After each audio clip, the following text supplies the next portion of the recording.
এবছর এই নিয়ে চতুর্থবার একটি কোম্পানির আমন্ত্রণে মন্দারমণি। আমাদের যাত্রা শুরু হলো বৈঠকি হোটেল থেকে।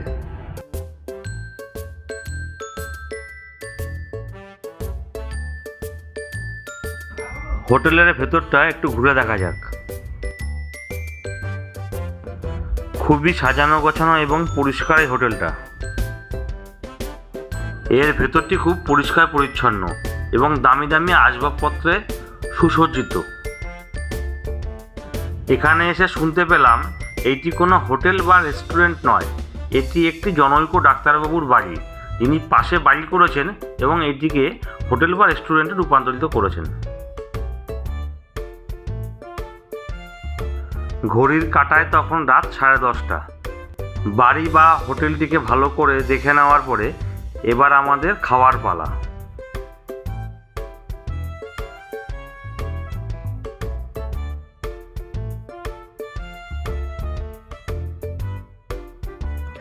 ডিনারে ছিল egg devil, mineral water, butter naan, chana chicken, mixed fried rice আর চিলি চিকেন। যারা আমিষ খাবেন না তাদের চিকেনের জায়গায় ছিল পনির। খাবারের গুণগত মান ছিল খুবই ভালো, তার সঙ্গে গরম গরম পরিবেশন করা হয়েছিল। খাওয়া দাওয়া শেষ করে এই ট্র্যাভেলার গাড়িতে উঠলাম। রাত 12:10 আমাদের গাড়ি ছাড়লো।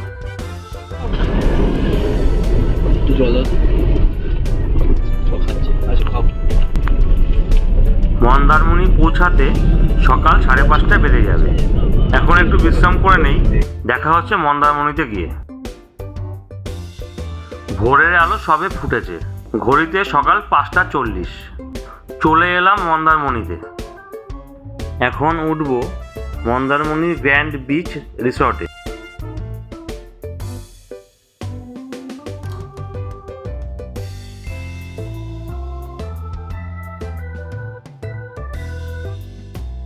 এই হলো গ্র্যান্ড বিচ রিসর্ট। এই রিসর্টটি খুবই বড়। হোটেলে পৌঁছে এখন যাচ্ছি রিসেপশনের দিকে।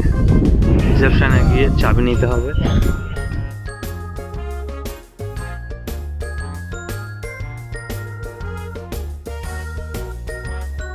রিসেপশনটিও বেশ বড় এবং বেশ সাজানো গোছানো। রুমের চাবি হাতে পেয়ে গেছি, এবার যাব রুমের দিকে। আমাদের রুম নাম্বার 1126। এই রিসর্টে আমরা এখন যেখান দিয়ে যাচ্ছি এর মাঝখানে আছে ওয়াটার পার্ক। এটা রিসর্টের একটা পার্ট। আচ্ছা, ওয়াটার পার্কের ডান দিকে ছোট ছোট কটেজ, এই কটেজের মধ্যেই সম্ভবত লাস্টেরটা আমাদের ঘর হবে। আর এর বাঁ দিকে রয়েছে রেস্টুরেন্ট, ওপরে কনফারেন্স রুম, আর তার উপরে রয়েছে রেসিডেন্ট।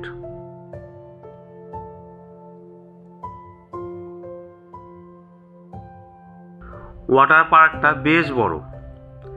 এই ডান দিকে লাস্টেই আমাদের কটেজ। দেখা যাক কোনটা আমাদের রুম পড়ে।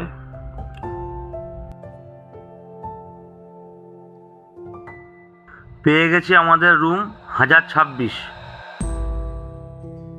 এবার ঘরের পরিচয় পর্বটা করে নেওয়া যাক।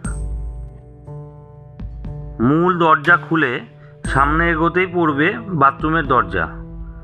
এর বাঁ হাতে আছে একটা বড় আয়না, আর তার বাঁ দিকে আছে ওয়ারড্রপ। এই ওয়ারড্রপটিও বেশ বড়।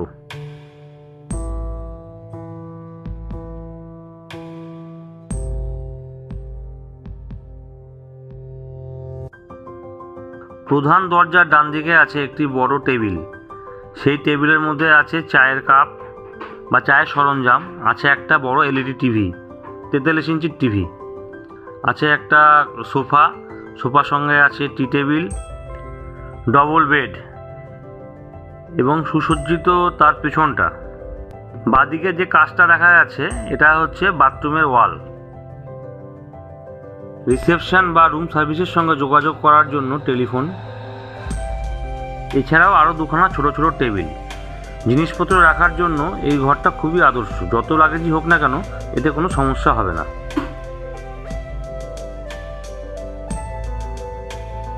যে ঘরটি নিয়েছি এটা ডিলাক্স রুম। এই জন্য এখানে একটা 5 লিটারের ফ্রিজ আছে। যারা অ্যালকোহল ব্যবহার করেন তাদের জন্য একদম আদর্শ। চিল জিনিস তারা এখানে রাখতে পারবেন।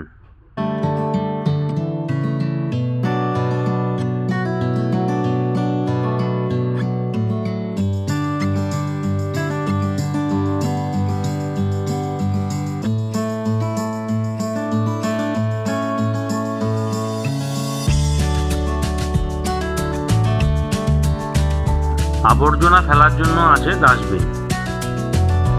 টি টেবিলে আছে 2টো কিনলে জলের বোতল, 2টো গ্লাস, এর সঙ্গে এক ট্রে। চা বা কফি খাওয়ার পুরো সরঞ্জামই এখানে আছে। দুধের প্যাকেট, চিনি, কফি, চা পাতা, তার সঙ্গে বড় একটি টিপট।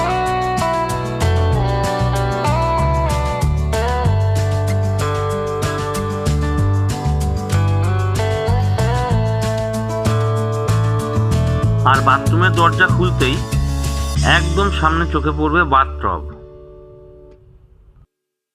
ওয়াল হ্যাং কোমোড, বড় শাওয়ারের সঙ্গে ওয়াল মিক্সচার, বড় বেসিন সঙ্গে হেয়ার ড্রায়ার।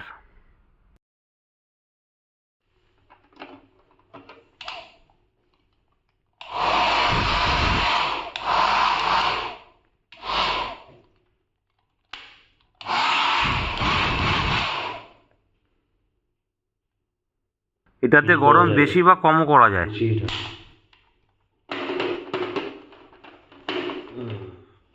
বেশ কিছু প্রসাধনী দ্রব্যও দিয়েছে, তার মধ্যে সাবান, শ্যাম্পু, টুথব্রাশ, পা ঘষা, হ্যান্ড ওয়াশ ইত্যাদি আছে। এখন ফ্রেশ হয়ে নিয়ে দেখা হচ্ছে ব্রেকফাস্টের টেবিলে।